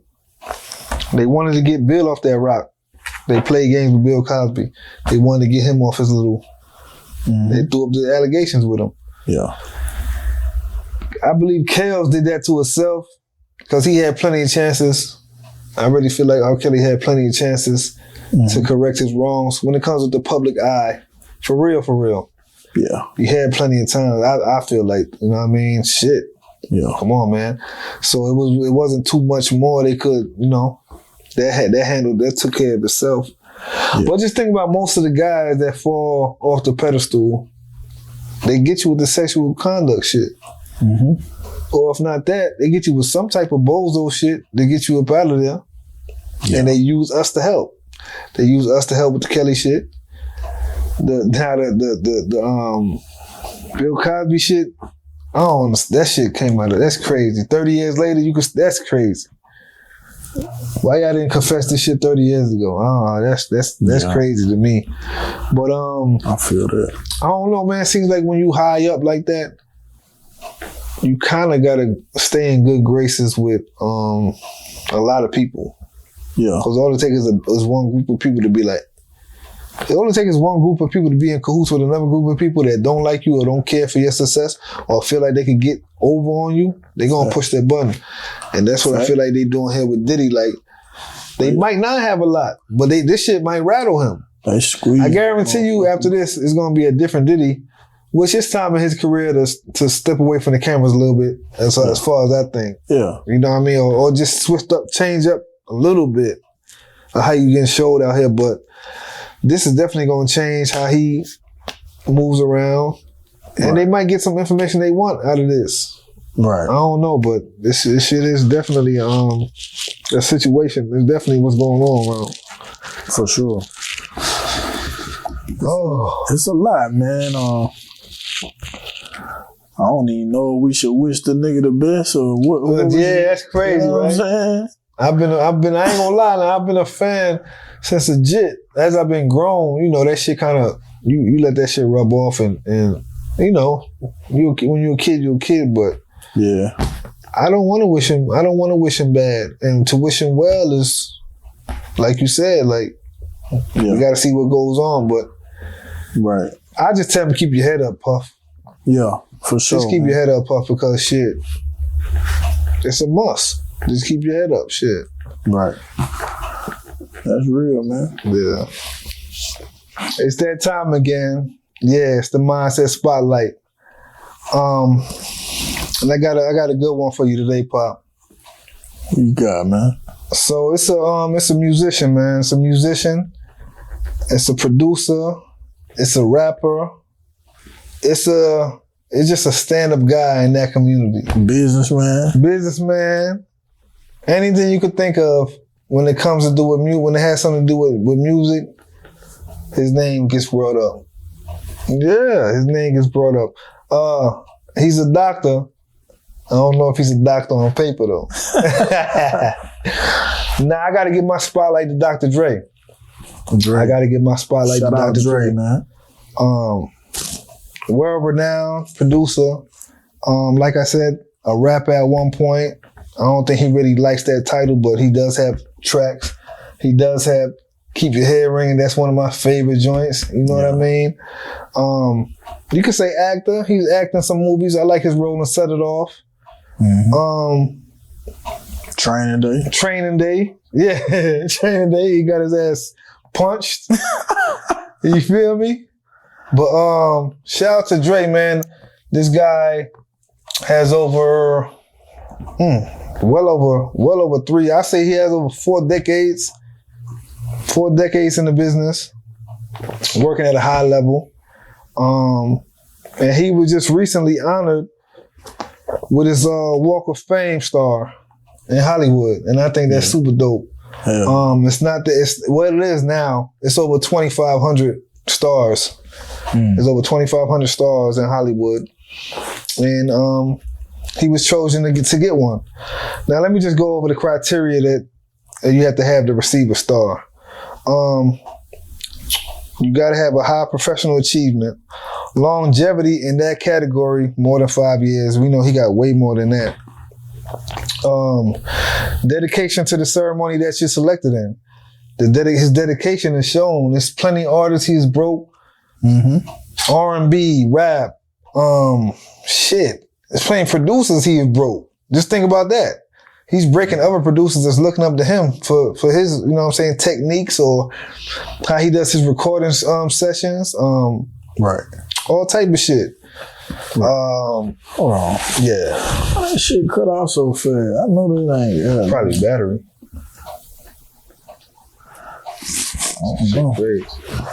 I might not have hit that motherfucker. Go ahead. You want me to start over? No, you okay. Yeah, from different acts to Michelet, Ice Cube, Nas on the East Coast. I mean, you can name a plethora of artists. Anderson .Paak, Bruno Mars, 50 Cent. Who Eminem. didn't Eminem? Who doesn't or didn't want to work with Dr. Dre? Like, he really is a physician when it comes to this shit. I guess that's why he named himself the doctor, because and just with the samples, he started off early getting those soulful samples, them funkadelic samples. Mm-hmm. I mean, them soulful tracks, them funkadelic tracks, and turning them into samples. I mean, this Dre's just prolific with that shit, man. If anybody's deserving of a star, it's him. Right. I feel like he should have been got it, but I mean, it was time for him to grab that shit, and he grabbed it. I believe Snoop Dogg, Eminem, 50 Cent, those are amongst the people that was there to help him celebrate his star. Honestly, I've listened to a lot of rappers in their interviews talking about music, and I haven't heard them say one bad thing about Dre. I'm trying to think now. I still can't think of nothing. Now, his recording process is different. It's kind of slower. Mm-hmm. You know what I mean? You definitely take more time in the studio in the lab with him.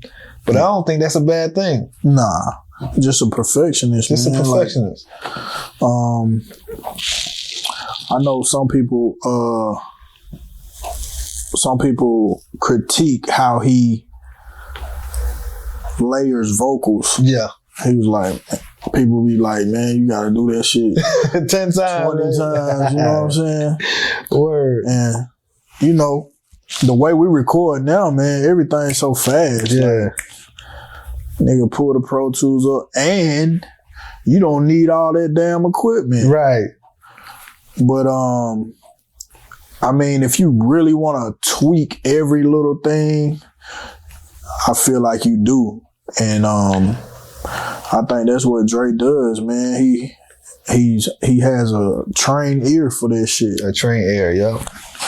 And speaking on his trained ear, I believe that's what gave him the idea to create Beats by Dre. Absolutely. You know what I'm saying? He wanted y'all to hear, not y'all, us, everybody, the consumers of the headphones, just to hear the shit that he hears in his studio. Right. The clarity, the different specs, the different levels.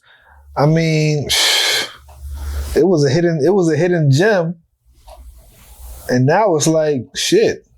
Yeah. I believe over 70% of the U.S. has purchased Beats by Dre before, and I said 70%. That's kind of like on the low scale, but yeah, he didn't have his way with the Beats by Dre.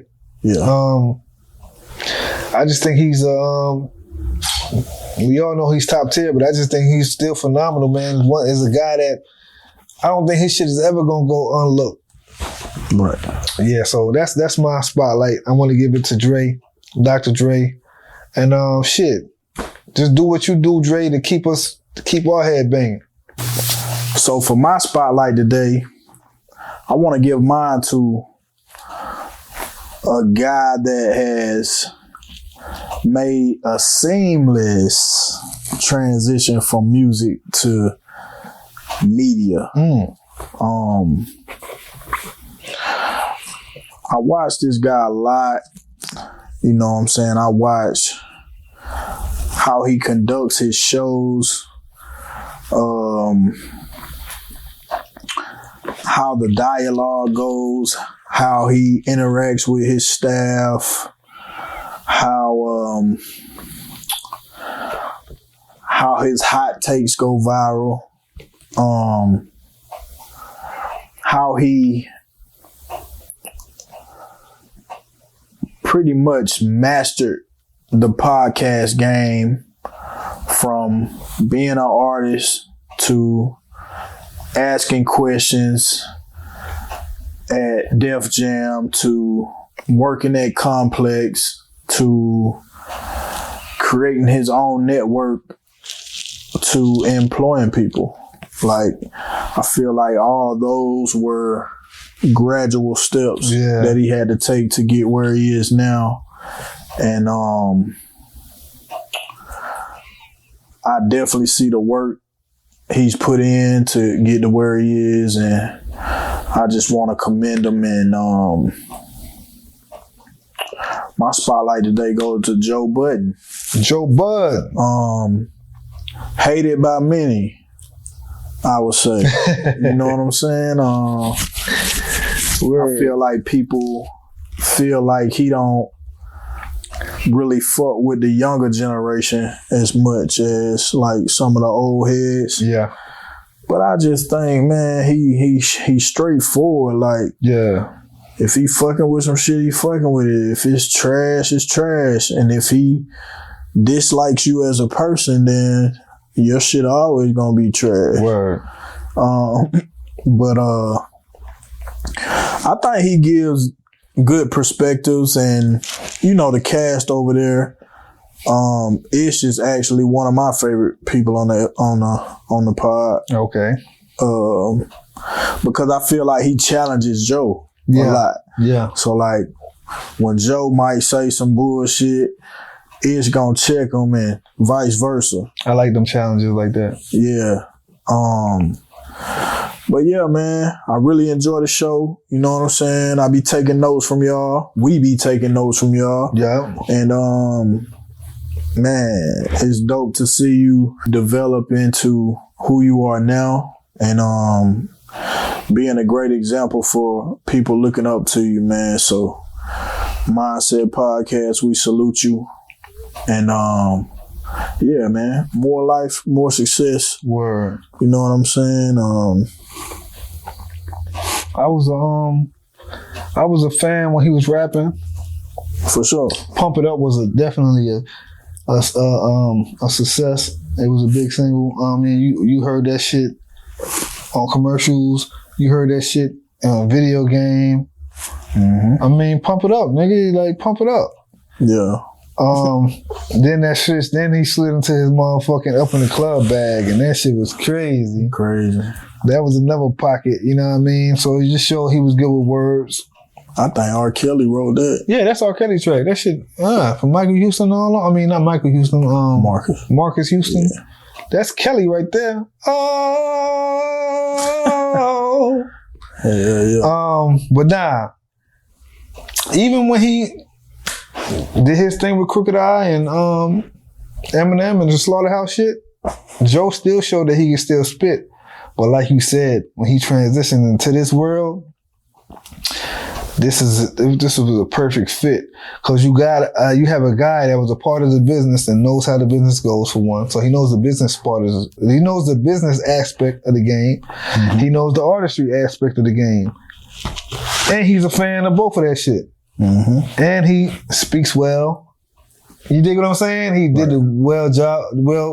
He played his part when it came to picking his co-host. Yeah, even early on. Yeah, Rory and Mar, they was a dope when they was doing anything, and I still fuck with theirs. Yeah, so it just shows you that. And he elevated. He started off in his living room or something, didn't he?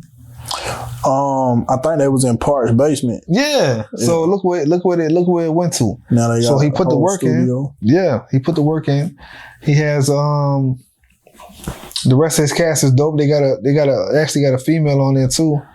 Yeah. To give her part, you know what I'm saying? Sure. Rep for the females. I fuck with Joe and what he got going on. For sure. Not biased. Right. I like when you say that he speaks his mind. Everybody got their own opinion. Everybody gonna like something that somebody else not gonna like. If you're an artist, get over the shit. Because you like artists, you like, come on, man. Yeah. You like and hate shit too. Yep. Get over it. Take that as fuel and run with it. Absolutely. So I kind of like when he point at artists and tell them they shit is trash. Prove me wrong. Right. Fuck it, prove me wrong. And I say that because he could say that because he's been an artist. Right. And he sat in those seats. He sat up in round tables. That's how I think the best. That's why I feel like he's best for that type of role, the podcast game, because he's been through all that shit. Yeah. He's been to award shows. Anything you can name that got to do with that shit, he's been in it, around it, through it, all that. Hell yeah. So he's doing what he do, and longevity in it. Man, what could you say? Yeah, I'm fucking with it. Absolutely. Shout out to Joe. Shout out to Joe, man. Well, this concludes our hold on. I be stumbling. Motherfucking burp, man. Stumbling. Well, this concludes our episode, man. Make sure you like, share, and subscribe. Mindset Podcast ATL on YouTube. Mindset Podcast ATL on IG. You know what I mean? And something new that we have, man. We recently just got our episodes, the audio, on Spotify. Yeah. It's a bunch of other places, but Spotify and Apple Podcasts, man. So y'all tap in with that. Mindset Podcast ATL, man. We got a lot more coming. Yes, indeed. Got interviews. We got, you know what I'm saying, a lot more dope conversations coming your way. Yup. If you ain't really too busy enough to catch the visuals, like he said, we got the audio for you. So all of them truck drivers, anybody riding long distance, anything they want, change it up, put something different in your ears. Yep. Put that mindset flavor in your ear. We here for you. Hell yeah. You know what I mean? Y'all be sure to go over to mindsetmediaofficial.com.